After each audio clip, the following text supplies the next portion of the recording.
Hi everyone, welcome to my channel. तो guys, आज इस वीडियो में मैं आपके साथ क्लीनअप शेयर करूंगी कि पार्लर में क्लीनअप किस तरीके से किया जाता है। सो वीडियो को पूरा वॉच करना। अगर आपको थोड़ी बहुत भी पसंद आना है तो प्लीज़ लाइक करके ज़रूर से जाना। एंड हाँ गाइस, ये मेरा न्यू चैनल है तो प्लीज़ सब्सक्राइब कर लेना। यहाँ पे जो मैंने प्रोडक्ट लिया ये है ओजोन के D10 क्लीनअप। गाइस बहुत ज़्यादा सही है। अगर आपका पार्लर है ना, आप देख रहे हो वीडियो को, तो ये वाला जो प्रोडक्ट है ना अपने पार्लर में ज़रूर से रख लेना। बहुत अच्छा ग्लो है इसका। ठीक है, तो पहला स्टेप है हमारा क्लींजर। किसी भी फेशियल और क्लीनअप का जो फर्स्ट स्टेप होता है वो क्लींजर होता है। ठीक है, क्लींजर से हमें जो मसाज देनी होती है वो 5 मिनट की देनी होती है। और सबसे पहले हम बालों को कवर कर देंगे, जो ज्वेलरीज वगैरह पहनी है उसको निकाल देंगे। ठीक है, और कंप्लीट जो क्लीनअप का टाइमिंग होता है वो 30 to 35 मिनट होता है। ठीक है, जैसे फेशियल हमारा कम से कम 1 आवर का होता है ना, तो उसी का हाफ लेकर के चलते हैं क्लीनअप। और इसके क्या चार्जेस रख सकते हो वो भी मैं आगे वीडियो में बताऊंगी। इसको कब कब करना चाहिए, इसके क्या बेनिफिट हैं, तो आप वीडियो को फुल वॉच करना। ठीक है, सर्कुलर मोशन में हमें मसाज देनी है। और मसाज के जो प्रॉपर स्टेप है ना, मैं किसी एक वीडियो में बताऊंगी, बिकॉज इसको कट करके मैं आपको दिखा रही हूँ। आधे घंटे के प्रोसीजर को मैं आपको 9 से 10 मिनट के अंदर में दिखा रही, तो आप समझ सकते हैं मैंने कितना कट किया होगा।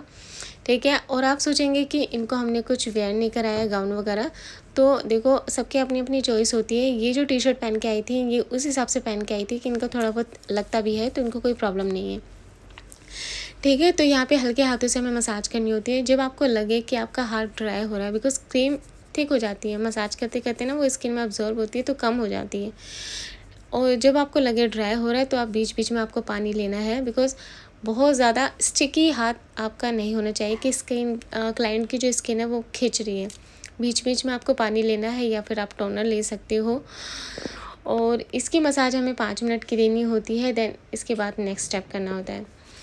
और मैं आपको बता दूँ, आप क्लीनअप किस किस ब्रांड का कर सकते हो। गाइस, आप किसी भी ब्रांड का क्लीनअप कर सकते हो। लाइक जैसे फेशियल्स होते हैं ना, फेशियल के 5 से 7 स्टेप होते हैं। अलग अलग ब्रांड के अलग अलग स्टेप होते हैं। तो क्लीनअप के जो बेसिक स्टेप होते हैं ना, वो क्लींजर, स्क्रब एंड लास्ट में पैक होता है। बट किसी किसी को पैक नहीं चाहिए होता है, उनको मसाज करनी होती है। तो मेरे पार्लर में मैं उनसे पूछ लेती हूँ कि आपको पैक चाहिए कि मसाज चाहिए। तो किसी को पैक चाहिए होता है तो मैं स्क्रब के बाद पैक लगा देती हूँ। एंड अगर किसी को मसाज चाहिए होती है तो मैं स्क्रब के बाद मसाज देने के बाद सिर्फ सीधे टोनर लगा देती हूँ। तो ये बिल्कुल राइट टेक्निक होता है। तो आप देखो कि क्लाइंट की स्किन को क्या ज़रूरत है। ठीक है, तो यहाँ पे मैं वाइप ऑफ कर दूँगी। और इसके बाद अब हम करेंगे स्क्रब। ओजोन का D10 स्क्रब है गाइस। और इस प्रोडक्ट की मैं खासियत ये बता दूँ, क्लीनअप के साथ साथ ये आपकी स्किन का जितनी भी टैनिंग है ना, टैनिंग को रिड्यूस करता है। जो सन से टैन हो गया है, एक होता है कि स्किन डल हो गई है, बट एक होता है जो टैन हो जाती है। हमारा नेचुरल जो कलर है ना वो गायब हो जाता है सन टैन की वजह से। तो उसके लिए बहुत बेस्ट है गाइस, काफ़ी अच्छा लगता है मुझे। मेरे पार्लर में सबसे ज़्यादा यूज़ होने वाला यही प्रोडक्ट है। अगर मुझे किसी को क्लीनअप करना होता है तो मैं इसी का ही करती हूँ, बिकॉज मुझे इसका रिज़ल्ट काफ़ी अच्छा लगता है। एंड किसी किसी को चाहिए कि अरोमा का कर दो दीदी क्लीनअप, या फिर लोटस के जो फेशियल्स होते हैं उनके क्लीनअप काफ़ी सारे लोग मांगते हैं। तो आप उनके चार्जेस किस तरीके से गाइस, काफ़ी सारे लोगों को समझ में नहीं आता कि क्लीनअप के हम क्या चार्जेस लें। बिकॉज काफ़ी सारे जो क्लाइंट्स हैं ना वो बोलते हैं कि हमें VLCC का क्लीनअप दे दो या फिर लोटस का क्लीनअप दे दो। तो आपको समझ में नहीं आता कि आप क्लीनअप के क्या चार्जेस लें। बिकॉज फेशियल का तो आपको पता होता है कि हमें इतना लेना है। तो मैं आपको बताती हूँ आप किस तरीके से चार्जेस रख सकते हो। जैसे सपोज़ कि आप किसी फेशियल का 1000 रुपये चार्ज करते हो, किसी भी फेशियल का, एंड उसी फेशियल का किसी को क्लीनअप चाहिए होता है, तो आप उसका हाफ़ ले सकते हो, यानी कि 500 आप उनसे ले सकते हो। या फिर आप किसी किसी फेशियल का आप 800 रुपये चार्ज करते हो, तो आप उस क्लीनअप का 400 to 500 रुपीज़ ले सकते हो, डिपेंडिंग कि आपके एरिया के आसपास क्या चार्जेस हैं। ठीक है, तो मैंने आपको समझा दिया मोटा मोटा कि आप फेशियल का जो भी चार्ज लेते हो ना, किसी भी फेशियल का, अगर उसी फेशियल का किसी को क्लीनअप चाहिए 3 स्टेप का, सारे स्टेप आपको नहीं करने क्लीनअप है, सिर्फ 3 स्टेप करने हैं। उसका क्लींजर हो गया, स्क्रब हो गया एंड लास्ट में पैक। एंड अगर आप किसी को पैक नहीं चाहिए होता तो आप लास्ट का जो 3 स्टेप है ना वो फेशियल का दे सकते हो, यानी कि मसाज क्रीम का दे सकते हो हम। ठीक है, तो उसका हाफ आप अपने पार्लर में चार्जेस रखो, तो ये सबसे बेस्ट रहता है। मैं तो इसी तरीके से काम करती हूँ। बट मैंने एक किट रखी हुई है जिस स्पेशली, जैसे ये वाला हो गया ओजोन का, किसी को क्लीन अप होता है तो मैं यही वाला ज़्यादा प्रेफर करती हूँ। अगर कोई बोलता भी है ना कि हमें ये कर दो वो कर दो, तो मैं उनको सलाह देती हूँ कि आप ये वाला करा के देखो, इसका रिज़ल्ट अच्छा है। तो इस तरीके से ना आप क्लाइंट का थोड़ा माइंड चेंज कर सकते हो। ठीक है, तो यहाँ पे जो तीसरा हमारा स्टेप है ना, ये है मसाज क्रीम का। मैंने क्या कहा था कि इनको पैक नहीं चाहिए था, तो इनको मसाज चाहिए थी। ठीक है, देखो स्टार्टिंग में हमने क्लींजर जो किया था वो 5 मिनट का किया था। फिर उसके बाद हमने जो स्क्रब किया वो 7 से 8 मिनट का किया। एंड गाइस जो लास्ट का स्टेप है ना मसाज, उसको हमें कम से कम देना है 15 मिनट के लिए। तो आपको समझ में आ गया, टोटल हमारा जो क्लीनअप का टाइम है ना वो 30 मिनट का होना चाहिए। और यही पूरा सही तरीका होता है। आई होप आपको समझ में आ गया होगा। क्लीनअप को आप कब कब कर सकते हैं? देखो, क्लीनअप को आप मंथ में एक बार आराम से कर सकते हैं। जो टीनेजर्स है, काफ़ी सारे लोग बोलते हैं कि 14-15 एज में हम क्या क्लीनअप कर सकते हैं, तो मैं सलाह दूंगी 16 के बाद ही कराओ, बिकॉज उससे पहले कराने की क्या ज़रूरत है ना। स्किन ऑलरेडी बच्चे की वो ठीक ही होती है, तो इतनी ज़रूरत नहीं पड़ती। हाँ, 16-18 के बाद आप ये सारी चीज़ें कराओ।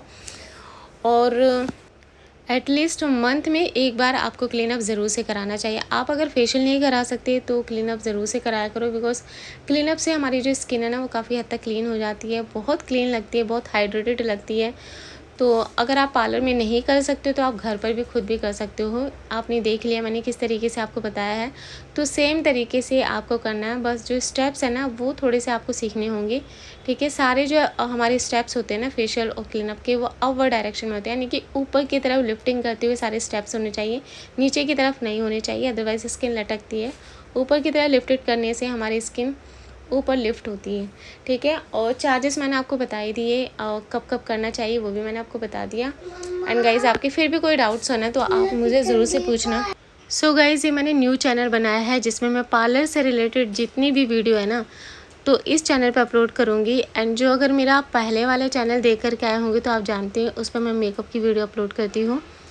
इस वजह से ही मैंने दूसरा चैनल बनाना पड़ा, बिकॉज़ मैं नहीं चाह रही थी कि दोनों एक ही चैनल पे मैं सारी चीज़ें अपलोड करूँ, थोड़ा मैसी हो जा रहा था। इस वजह से अब जितने भी फेशियल्स और वैक्सिंग, मैनिक्योर, पेडिक्योर, हेयर की जितनी भी वीडियो, सब कुछ मैं इसी वाले चैनल पे अपलोड करने वाली हूँ। अगर आप सीखना चाहते हैं पार्लर की ये सारी चीज़ें तो आप मेरे इस चैनल को सब्सक्राइब कर लेना। एंड गाइज़ अगर आप सीखना चाहते हैं मेकअप तो आप मेरे सीमा ब्यूटी टिप्स एंड व्लॉग को सब्सक्राइब कर लेना। ठीक है, उसमें मेरे 2 लाख से ज़्यादा सब्सक्राइबर्स हैं और ये मेरा न्यू चैनल है, तो प्लीज़ इसको भी आप ज़रूर से सपोर्ट करना। ठीक है, जैसा प्यार आपने मुझे उस चैनल पे दिया ना, प्लीज़ इस वाले चैनल पे भी आप उतना ही प्यार मुझे करना, बिकॉज़ पूरी डिटेल के साथ में मैं इस चैनल पे वीडियोस डालने वाली हूँ। आपकी जितनी भी रिक्वेस्ट आती है ना, जितनी भी फेशियल्स के ऊपर, सब कुछ मैं इस वाले चैनल पे अपलोड करूँगी, तो प्लीज़ आप सपोर्ट करना मुझे इस चैनल पे। तो देख रहे हैं इनका जो थर्ड स्टेप था मसाज का, वो किस तरीके से करना है। आपको मसाज में ना बहुत हल्का हाथ रखना है, इतना हल्का कि क्लाइंट को ऐसा नहीं कि बिल्कुल पता ही नहीं चल रहा है कि आप कुछ कर रहे हैं, और इतना टाइट भी नहीं होना चाहिए कि क्लाइंट की स्किन को दर्द हो। समझिए, क्लाइंट से पूछ लो आप स्टेप करते करते कि आपका जो हाथ है क्लाइंट को कैसा लग रहा है, उस हिसाब से ही आप प्रेशर रखें। बिकॉज कुछ क्लाइंट को मैंने देखा है वो बोलते हैं कि थोड़ा सा और टाइट करो, बट कुछ क्लाइंट ऐसे होते हैं जो बोलते हैं कि थोड़ा सा हल्का हाथ रखो। तो क्लाइंट से ना आप पूछ लो, जब भी आप मसाज करते हो सबसे बेस्ट रहता है कि मैम आपको मेरा हाथ कैसा लग रहा है, टाइट करूँ या फिर थोड़ा सा हल्के हाथ से करूँ। ठीक है, ये चीज़ होती है। ठीक है, फिर उसके बाद में अगर आपको लग रहा है कि क्लाइंट के नोज़ पे वाइट हेड्स, ब्लैक हेड्स है, तो उसको आपको इस तरीके से निकालना है। ये प्लकर्स होते हैं, रिमूवर्स होते हैं, बहुत हल्के हाथों से दबा के आपको उसको निकालना होता है। ठीक है, तो ये वाला जो स्टेप है ना आपको क्लीनअप में भी देना है एंड फेशियल में भी देना है। सो गाइज लास्ट में क्या करती हूँ, फेस को बहुत अच्छे से क्लीन कर दिया अच्छे से वाटर से, फिर उसके बाद मैं रोज़ वाटर का जो स्प्रे है ना वो पूरे फेस पे लगा देती हूँ, जिससे कि जो ओपन पोर्स है वो श्रिंक हो जाए, बंद हो जाए। तो ये हो गया हमारा कंप्लीट प्रोसीजर। आई होप आपको पसंद आया होगा एंड आपको इस तरीके से ऑब्जर्व करना है। आप टोनर किसी भी ब्रांड का ले सकते हो, किसी भी फ्लेवर का ले सकते हो। आप क्यूकम्बर टोनर ले लीजिए, एनी किसी भी। ठीक है, तो देख रहे हैं इनकी जो स्किन है कितनी ज़्यादा ग्लोइंग लग रही है एंड हाइड्रेटेड लग रही है। सो गाइज़ आई होप आपको ये वीडियो पसंद आई होगी। कोई डाउट्स हो तो प्लीज़ मुझे पूछना एंड हाँ आप सब्सक्राइब ज़रूर से कर लेना, मैं रिक्वेस्ट कर रही हूँ। तो चलो मिलते हैं नेक्स्ट किसी अच्छी वीडियो के साथ में। Bye bye, take care.